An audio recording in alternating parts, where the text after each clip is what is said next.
tunompulira Mike Mwana Shivanah representing Faruga.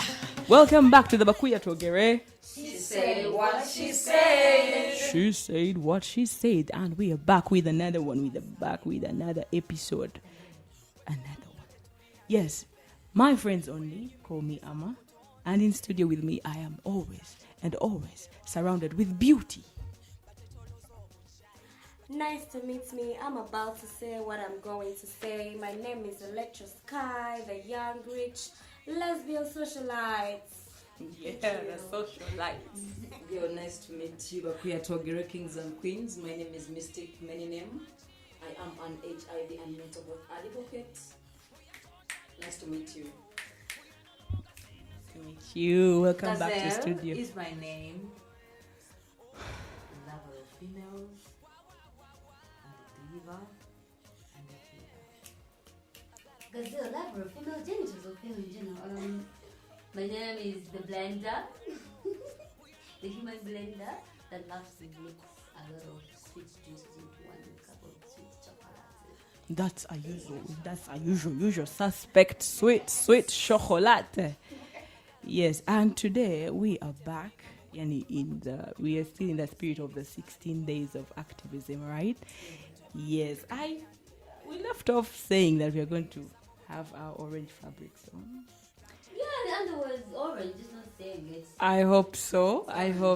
Otherwise, yes. And today we are here to talk about the World's AIDS Day.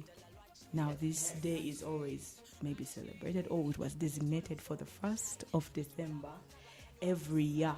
And this is celebrated since 1988. Yeah, it is to raise awareness of the AIDS pandemic caused by the spread of HIV infection and mourning those who have died of the disease. Yeah, and what we do in solidarity to this is we put on red ribbons. Yeah, as a symbol of solidarity. I want to say solidarity. And just to add on that, this year's theme is Equalize.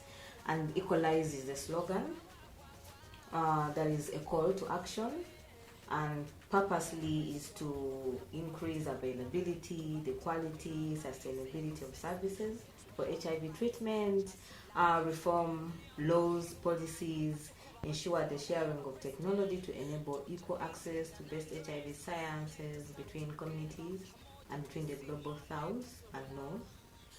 And then also communities will be able to make use of and adopt the Equalize message. So basically the theme is equalizing, and equalizing is a slogan that is a call for action for all of us. HIV is just a virus, human immunodeficiency virus. It's a virus that can cause the acquired immunodeficiency syndrome, also known as AIDS.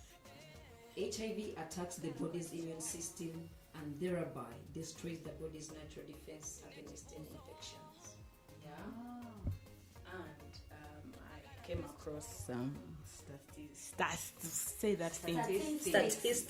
yes, the statistics and the status of Uganda today is we have new viruses in this year, and that is like the number is 54,000. I'm saying that with a calm voice because I'm scared. Yeah. Those are the new infections this year, 54,000 new infections. And then weekly, it is said that we register, I'm going to say we because all of us, equality, yeah, we just say, we register 1,100 new infections every week.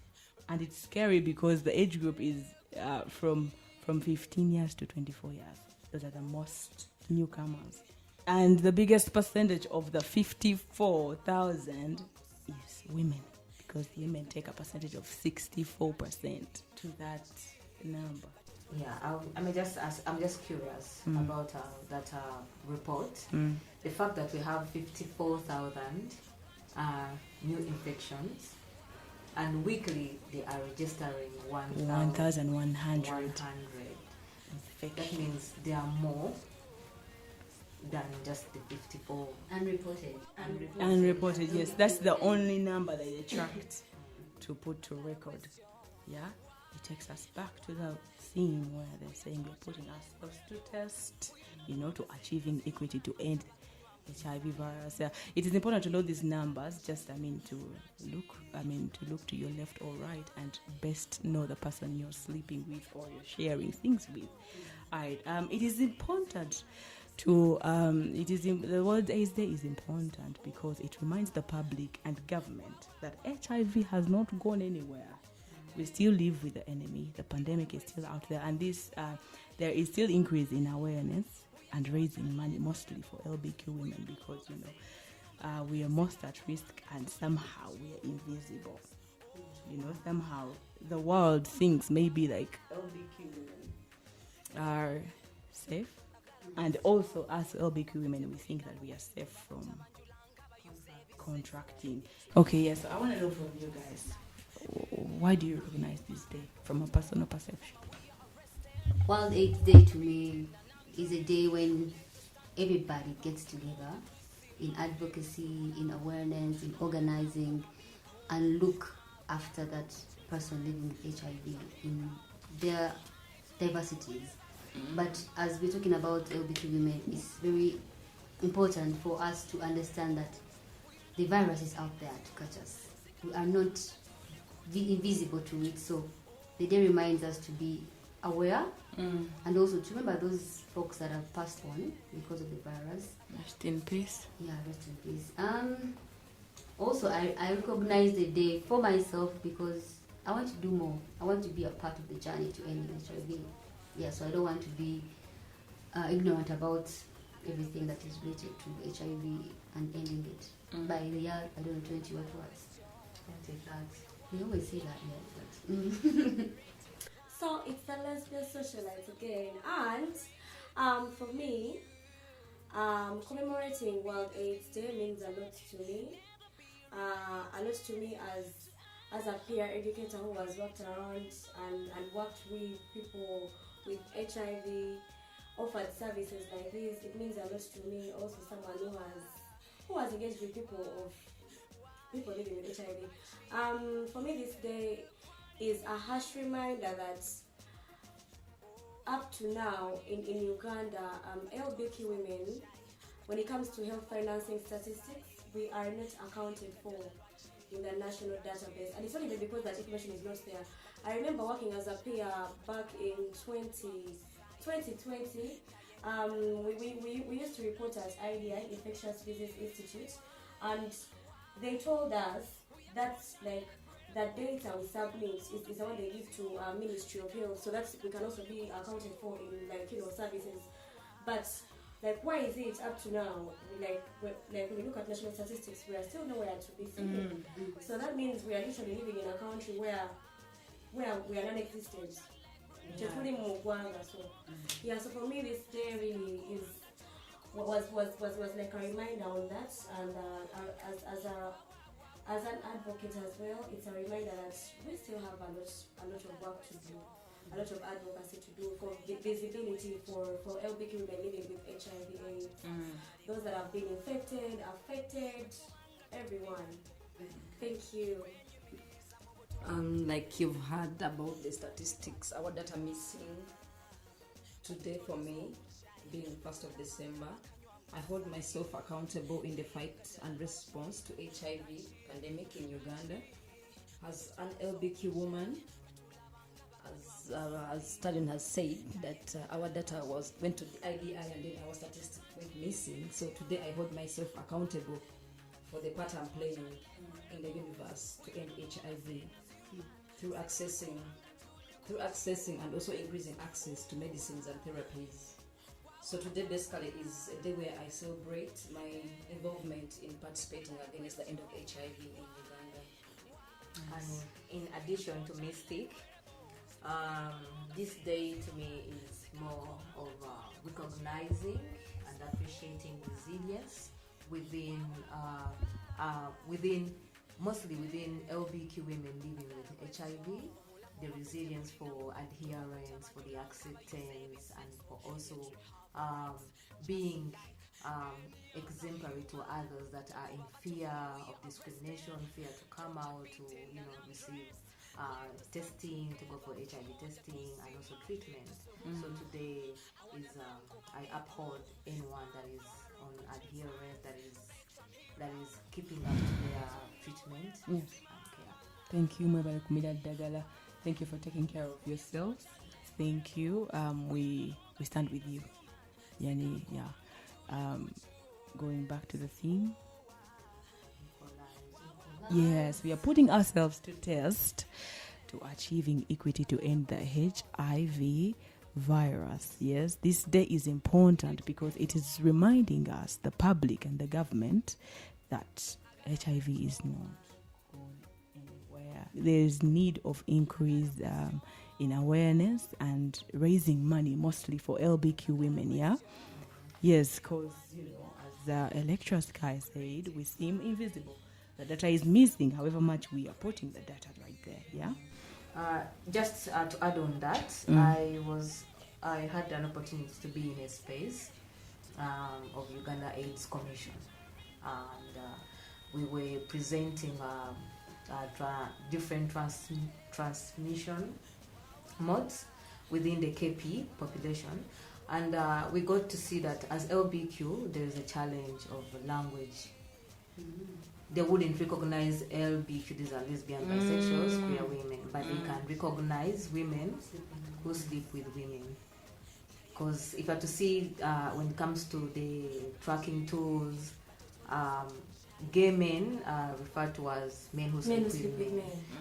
So as LBQ, that was actually a hindrance for us to be, because they needed our data, they needed our transmission mode so that they can be reflected in this report.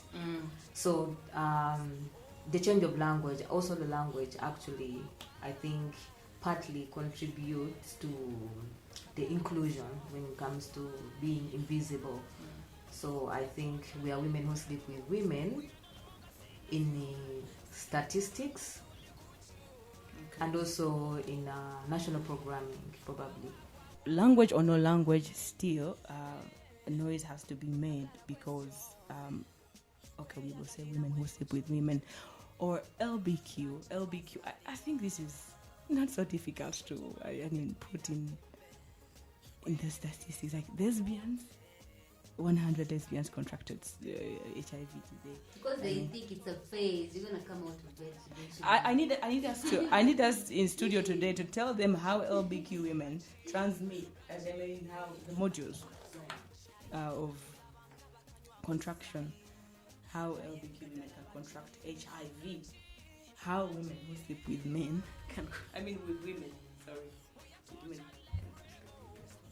Women who sleep with women, their sexual activity is mostly oral, and they do a lot of playing with the mouth, and therefore this is very, very risky and very highly risky, because when the tongue has sores and the vagina has sores, or the penis, there's going to be some transmission of the virus. And by the way, the tongue is what they really define as lesbian sex.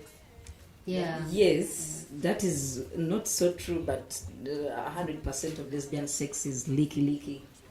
And leaky means wetty, and wet is really very, very open to contraction of HIV. Speaking of oral sex, with the LBQ, our sexual behaviors, also our practices, alongside oral sex, we have scissoring. Scissoring is when the clitoris of another touches, another clitoris, and there is exchange of fluids. Yeah. We only know that there's HIV is only transmitted through blood transfusion, but also bodily fluids like mucus, menstrual blood, and I don't know if that's liquid. Vaginal fluid. Oh, that's the way. That's yes, what vaginal fluid. So scissoring is an act it's an act between two women that involves exchange of fluids, and then we also have because there's too much friction there. Yes, and we also have fingering. With the fingering, when when you have an open wound probably on your fingers, and you're having intercourse with a person that you're not aware about their status, that is a likelihood of infection transmission. They might seem small, but they are really Yeah, they are specific They and expose accurate. you. They are more exposing one to contracting HIV.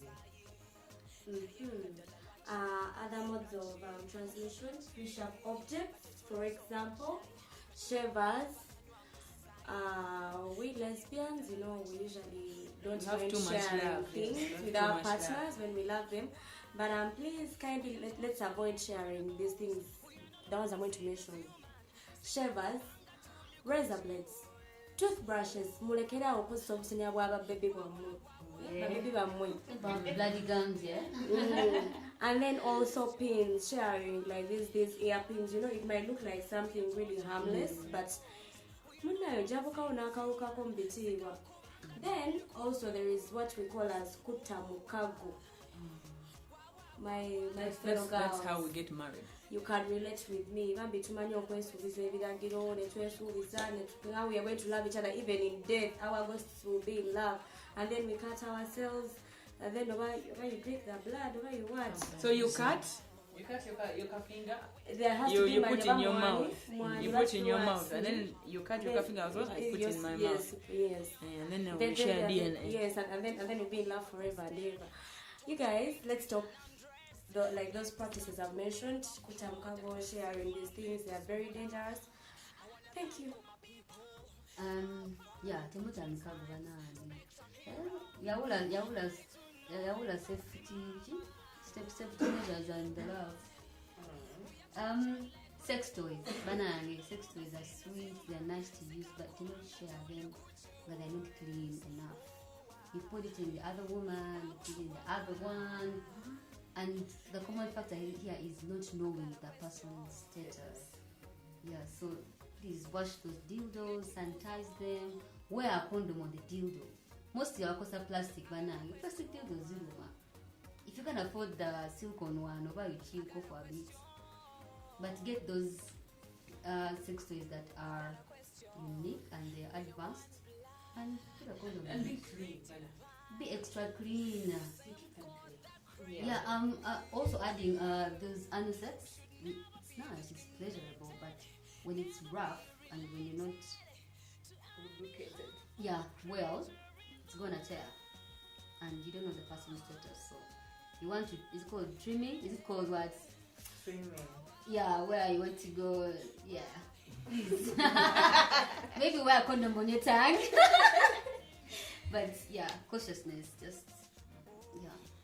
Those little things, okay, they're not little, but the things that you can kubusa ma, so yeah, things you can be like, I think these are things that generally the government and mostly the government has really played a deaf ear to take into consideration, because they are seen as veto, they are seen as minor.